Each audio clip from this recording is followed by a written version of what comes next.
Being hospitalized is such a hassle. Give birth before I come home. Don't trouble me any further, Tom said as he upturned the wine bottle he had, pouring its contents over my head. The aroma of the wine's grapes, the alcohol, now unbearable in its harshness. This wine was something my father brought, saving it for when I'd get better. Since getting pregnant, it's been nothing but unpleasant experiences. Tom showed no kindness to me, struggling with morning sickness. Instead, he would just harshly say I wasn't trying hard enough. Yet, I endured desperately. To have such an outcome waiting, it's just too much. In a rage, Tom threw the empty wine bottle at me. Bracing for the impending pain, I tightly closed my eyes. But the wine bottle thrown by Tom hit. My name is Allie Kirk, a 34-year-old housewife. I live with my husband Tom. We were colleagues at the company where we worked.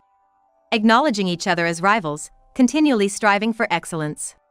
In time, we developed feelings that went beyond just work. Things moved quickly from there. I was able to share my feelings with Tom, and he felt the same. Our somewhat awkward dating period was incredibly happy. Every day felt fresh and so blissful, it made me wonder if it was all too good to be true. After a year of dating Tom, at a fancy restaurant he'd booked stretching our budget, he proposed, asking me to marry him. There was no reason to refuse. By then, I had already dreamed of building a home with Tom. Our wedding was a small affair with close family and friends. As I'm not one for large gatherings, which he considered thoughtfully. But marriage isn't all about being celebrated by many. That day, filled with warm wishes from loved ones, was unforgettable for me. The happiness continued unabated. 2 years into our marriage, feeling unwell, I went to the hospital with Tom. We discovered a new life growing inside me. The ultrasound revealed we're having a girl, our precious little one. Now, it's not just the two of us, it's going to be the three of us. The realization slowly sunk in, and it was overwhelming. Right after we found out about the pregnancy, we called our parents. They were thrilled, saying, finally, a grandchild. They suggested I come home during the pregnancy since it might be tough, but Tom couldn't join because of his work. The idea of leaving Tom alone and staying at my parents' felt awkward, so we decided to tough it out on our own. If you run into trouble, just tell us, my parents said repeatedly. I know we'll probably turn to them when things get really tough. But until then, Tom and I want to try brining out the best of us. After all, we're this child's parents. We doubled down on our efforts even more. To become worthy parents of our adorable child growing inside me. To make sure when this child is born, they feel it was good to be born. We tackled everything we possibly could. Sometimes pushing ourselves too hard. But each time we managed to accomplish something, feeling we were getting closer to being good parents, there was an indescribable emotion. However, I was the only one who felt that way. From the day we found out I was pregnant, Tom gradually became colder towards me. You've been out drinking till this time again? Can't you act a bit more responsibly? You're going to be a father, don't you have any sense of responsibility? Tom didn't come home until late at night. I know from working at the same company that his company advocates no overtime, and indeed, even during busy periods, he has never come home late at night before. Moreover, I could tell from being close that he reeked of alcohol. Tom has always enjoyed his drinks in moderation, but lately, it's as if he's been going overboard, coming home drunk every day. If he was late because of work, that would be one thing. But in Tom's case, it was clear he was just out having fun. Of course, I'm not saying he shouldn't have time to unwind. Enjoying a drink in moderation is probably necessary, especially considering how hard Tom works every day. However, since finding out about the pregnancy, Tom has been out drinking every day for a month. Returning home severely intoxicated, making it my job to look after him. Despite being heavily pregnant and exhausted, Tom doesn't approve of me sleeping before he comes home, so even if he returns late into the night, I'm not allowed to sleep and have to stay up taking care of him. Despite being pregnant, I have absolutely no time to rest for our child. Since getting pregnant, things have become even more challenging, and instead of looking forward to a bright future, I've been feeling down.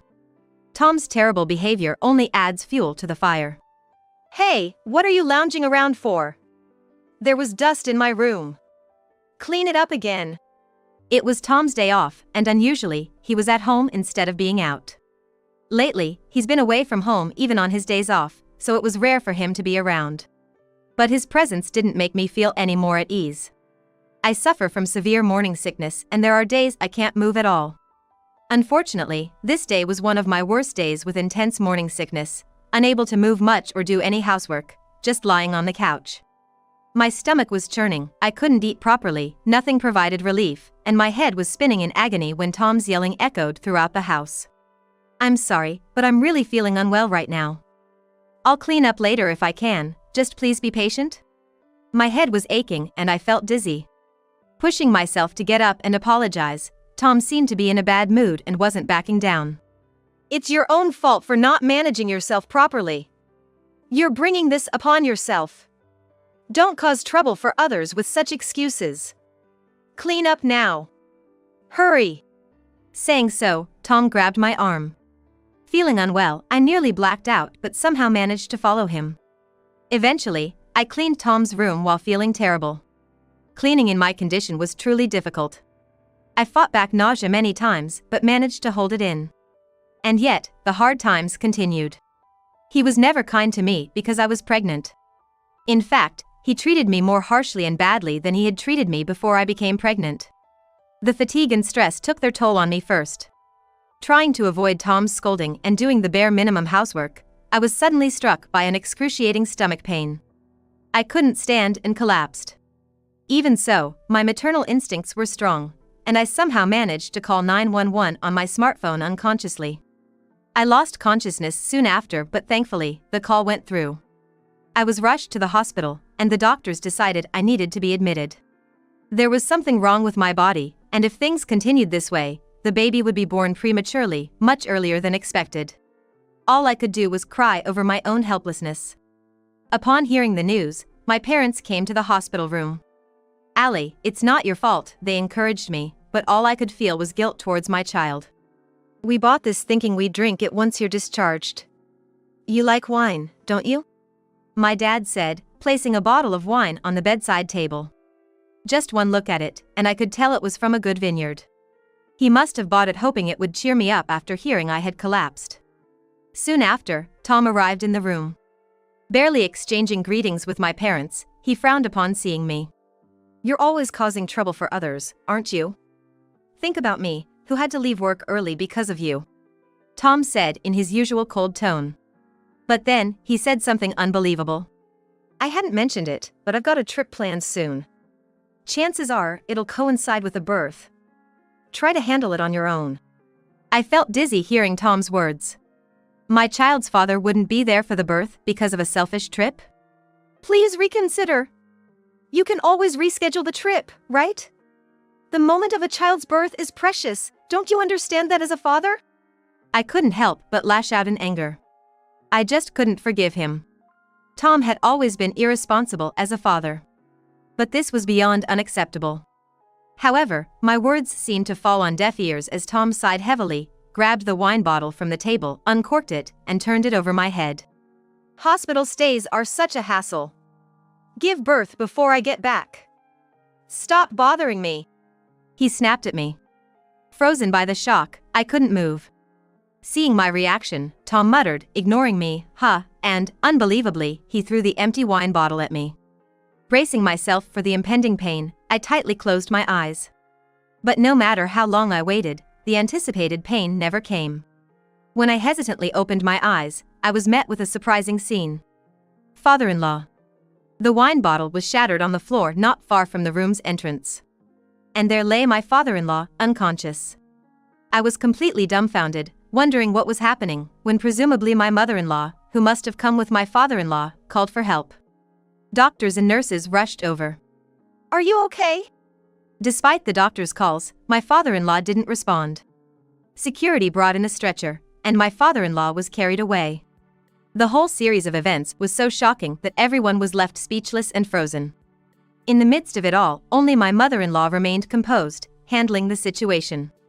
She told us to wait while she contacted the police, leaving my parents, me, my mother-in-law, and Tom in the room. A heavy silence filled the air.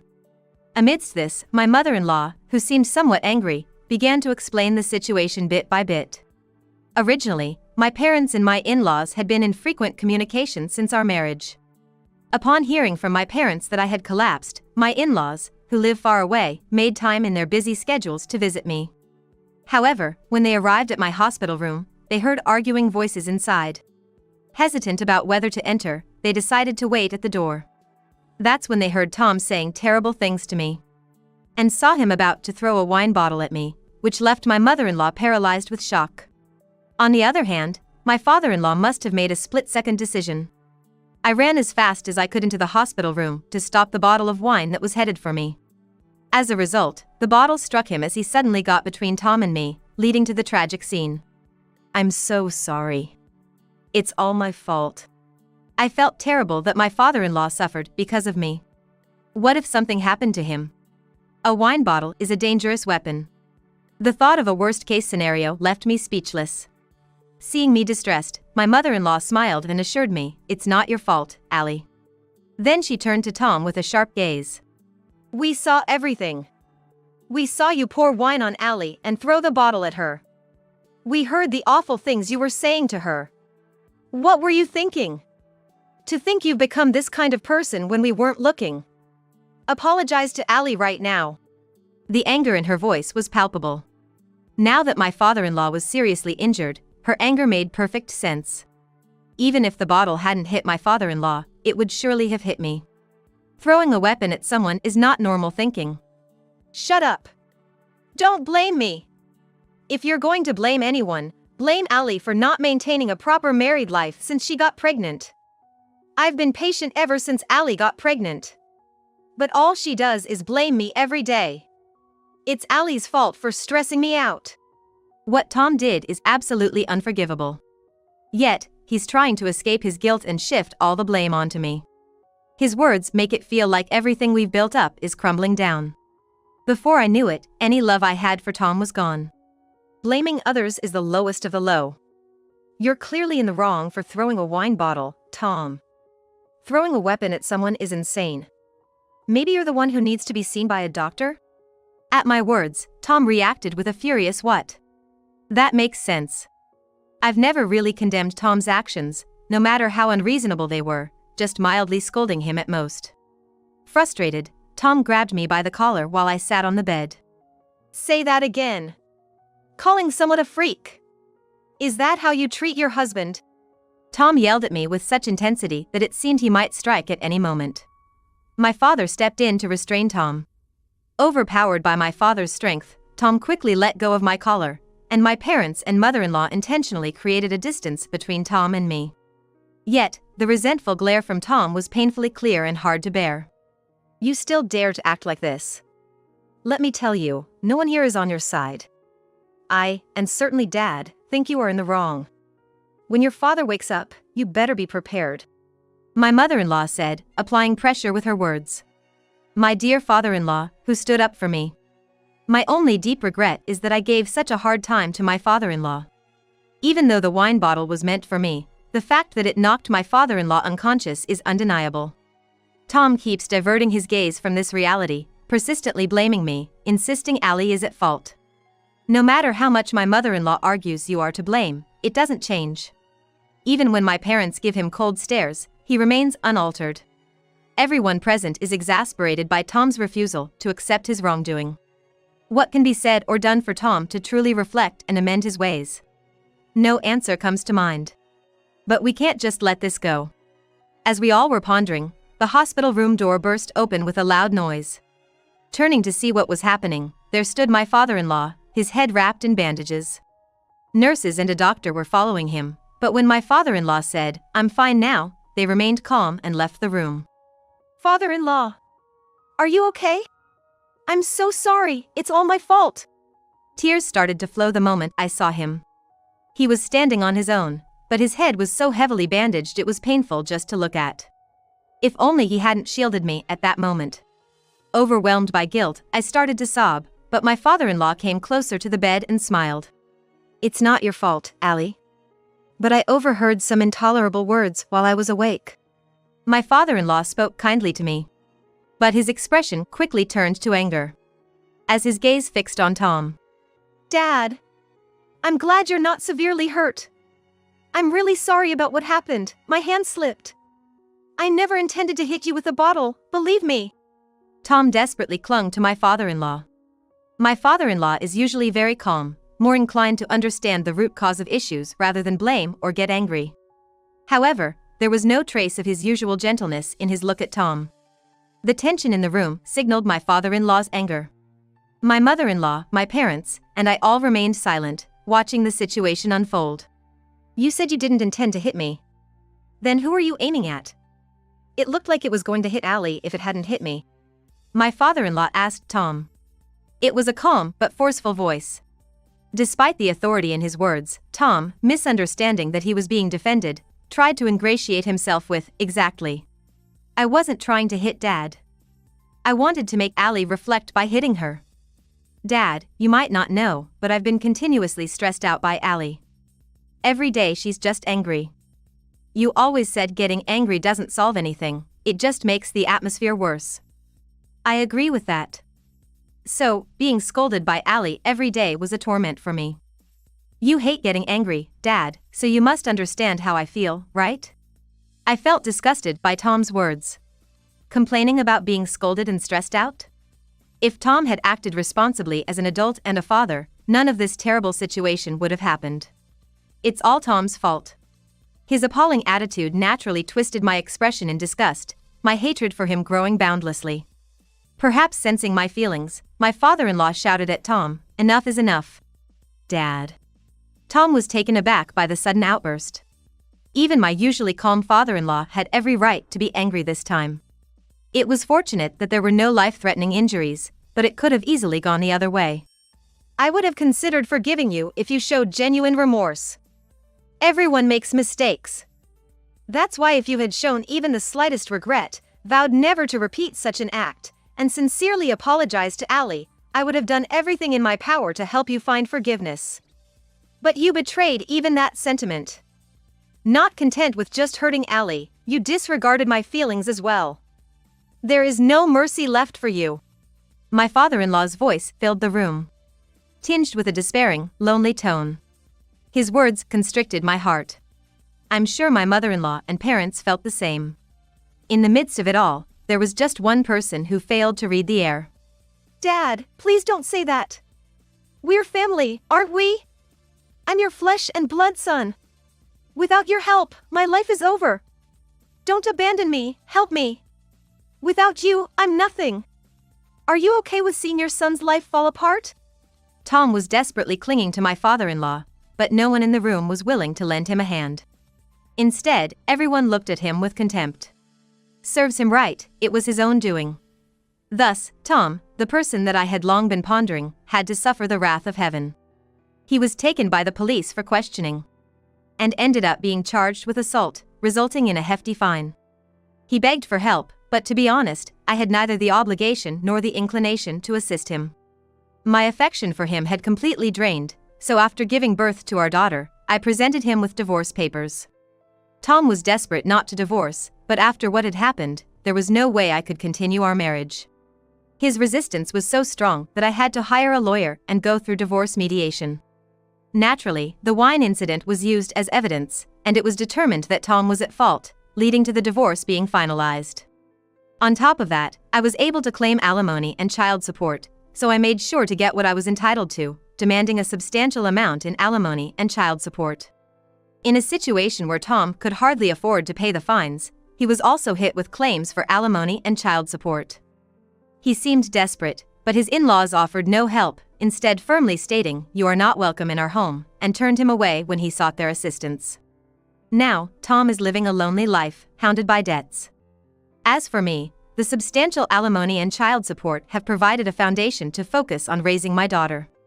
Unable to manage alone, I returned to my parents' home, where they've been supportive, expressing happiness that I'm relying on them. The time spent with Tom was filled with unbearable stress every single day. I was angry at myself for not seeking a solution sooner, but looking at my adorable daughter's sleeping face always calmed me down. Since then, my father-in-law underwent medical exams and, fortunately, was found to have no abnormalities, allowing him to return to his everyday life. My in-laws often express a desire to see their granddaughter, and our interactions continue, with them showing her considerable affection. Finally, peaceful days have arrived. I'm determined to keep pushing forward to maintain this tranquility.